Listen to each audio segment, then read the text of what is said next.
ಅಭಿಬ್ರು ಪಾಣಿಪತ್ ಯುದ್ಧದ ಬಗ್ಗೆ ಸ್ವಲ್ಪ ಮಾಹಿತಿ ನೀಡ್ತೀಯಾ?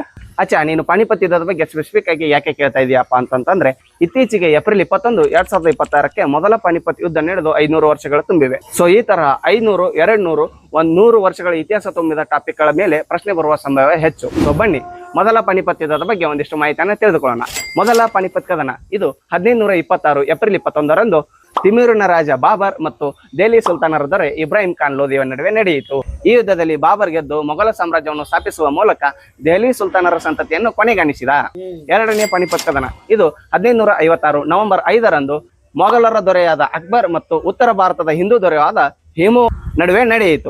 ಈ ಯುದ್ಧದಲ್ಲಿ ಅಕ್ಬರ್ ಜಯಶಾಲಿ ಆದನು. ಮೂರನೇ ಪಾಣಿಪತ್ ಕದನ ಇದು 1761 ಜನವರಿ 14ರಂದು ಇದು ಅಫ್ಘಾನ್ನ ಅಹಮದ್ ಶಾ ದುರಾನಿ ಮತ್ತು ಮರಾಠರ ಸದಾಶಿವರಾವ್ ನಡುವೆ ನಡೆಯಿತು. ಈ ಯುದ್ಧದಲ್ಲಿ ಅಹಮದ್ ಶಾ ದುರಾನಿ ವಿಜಯಶಾಲಿ ಆದನು. ಸೊ ಈ 3 ಪಾಣಿಪತ್ ಕದನಗಳು ನಡೆದ ಸ್ಥಳವಾದ ಪಾಣಿಪತ್ ಯಾವ ರಾಜ್ಯದಲ್ಲಿದೆ ಎಂದು ನೀವು ಕಮೆಂಟ್ ಮೂಲಕ ತಿಳಿಸಿ. Thank you.